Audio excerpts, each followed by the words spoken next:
We see Wildcat being rushed to the hospital after receiving them 2 shots from evil Batman. Ted, hold on! Black Lightning is finally returning home with his 2 daughters. Harley, her daughter, and Adam are watching the news. And we see Batman, Batgirl, Plastic Man, Blue Beetle, Plastic Man's son, and Alfred doing the same thing. The US government has been wiped out, all killed in a single shocking attack, done by the superhero known as Aqualad. Ra's al Ghul has claimed responsibility for the attack, but it's not yet known if Aqualad was working for the eco-terrorists or if Atlantis had a role in this. Blue Beetle asks Batman, Is there anything I can do? Go home. I didn't mean to. It doesn't matter. Go home, Jaime, and do not use your powers again. I'm sorry. What good is that? And Blue Beetle walks out the Batcave sad as shit. What the hell was that about? The world is imploding. I don't have time for a liability. So Plastic Man walks out to go talk to Blue Beetle. Kid, it's not your fault. It was an accident. I mean, sure, as accidents go, it's one of the worst in history. Well, yeah, you contributed to a mass extinction event. I'm not gonna sugarcoat it, but I was there. I saw it. It's not your fault. Okay,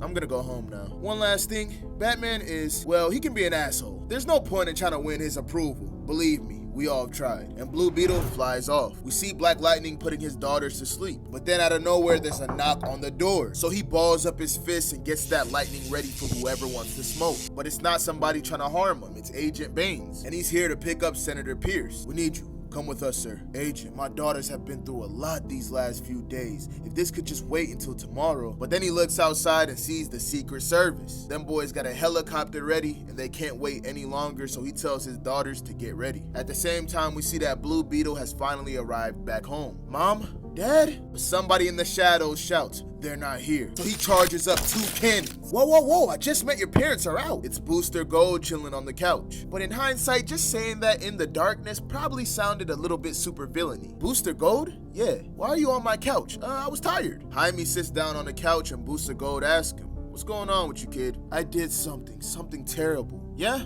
I know that feeling. I know it's been a while for you since he died, but I held his hand 5 hours ago. What happened to your hand? Huh? Oh, never drink in time travel, kid. That's how you end up punching a triceratops. So, Teddy asked me to train you. Really? Yeah, but Batman says I can't use my powers. Well, now I'm gonna train you extra hard just to spite him. First bit of advice in training, ignore Batman. That much self-righteous bravado has to be compensating for something. And the next bit of training can wait until I had 8 hours of sleep, a shower, and some bacon. I don't care what order that happens in, or even if it happens simultaneously. But it's happening. We then see Jefferson in the White House, and he's being sworn in as he's now the President of the United States. Because every other politician died in that flood. He's the senator, so he was next in line. While Booster Gold is looking through the fridge, Jaime asks him, if you could travel back in time, why didn't you save Ted? I tried, but there are people that protect the time stream, very serious people. People who never smiled. They kept stopping me. See, there are things that can change, things that don't matter to the time stream. But there are things that absolutely have to happen. So Ted had to die? I guess. Why? The flying robot Skeets chimes in. Because you no doubt needed to come together. Skeets, it's good to see you. And you, sir. What do you mean we had to come together? Why? Isn't it obvious? The time stream demanded it. Meaning the fate of the world depends on the two of you. Booster Gold's like, oh crud. We see Bruce Wayne in the Capitol, and they want him to answer for his crimes. Before we begin, do you have a statement you would like to read? No. After that event, we see him in a room with Alfred on the bed recovering. I made tea and crumpets. I can decipher the mind of the Riddler, but I'm not good with this cooking shit. Alfred, I'm going out. And he flies out in the Batjet. While he's out, he's thinking about everything the US government was saying to him earlier that day. We want to know what happened.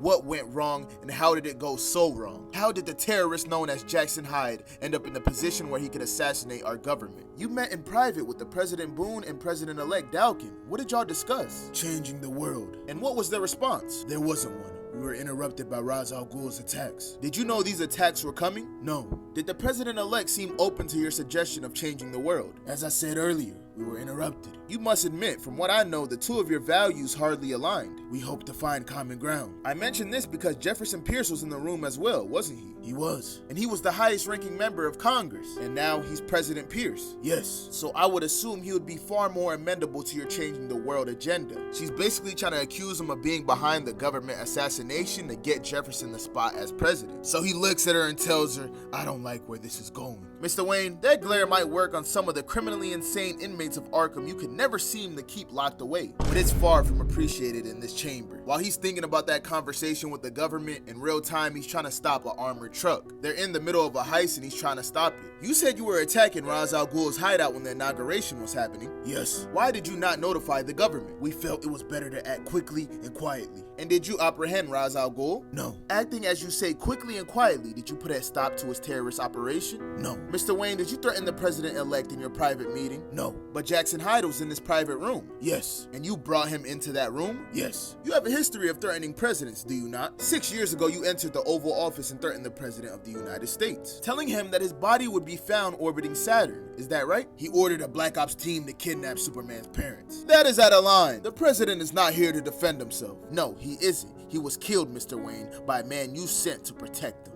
Present time, he walks up to the two criminals that flew out the truck, grabbing one by his collar. Tell me, Mr. Wayne, as a man of incredible wealth and then a vigilante, has the law ever applied to you? I have enormous respect for justice. That is hardly an answer for my question. Do you feel you have failed your country? And they got this shit on camera too. As he thinks about that shit, he starts putting the hands on that criminal. Haymakers after haymakers are being thrown. Let me tell you what I see.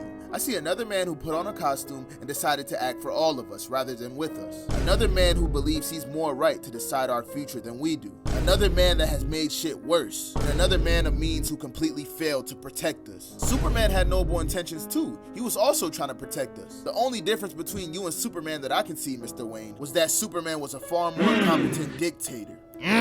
Thinking about that shit made him even more mad, and he's beating the bullshit out of this dude. He's getting bloody. But then out of nowhere, a whip stops him. Hey, it's Catwoman. I'm pretty sure that criminal scum has been punished enough. I saw the hearing. You're trying to take out this whole thing on one person's face? You're not supposed to be here. I missed you too. You're supposed to be locked away, Selina. I was. It wasn't entertaining, so I left. Honestly, I assumed someone would let me go at some stage. I did it to keep you alive, Bruce. Can you not see that? Batman tells her, come on. Where? And we see him in the Batcave. He walks up to his computer and says his secret code, beef bing yoing going yoing. What? The monitors open up and it's revealed he has a Batcave under the Batcave. Of course you do. This is the beginning. What is this? And on the computer it says, hello Selena Kyle, I am Brother Eye. If y'all know what this is, shit's finna get serious. But we gonna find out what happens next in the next chapter of Injustice. I'm gonna see y'all boys and girls next time.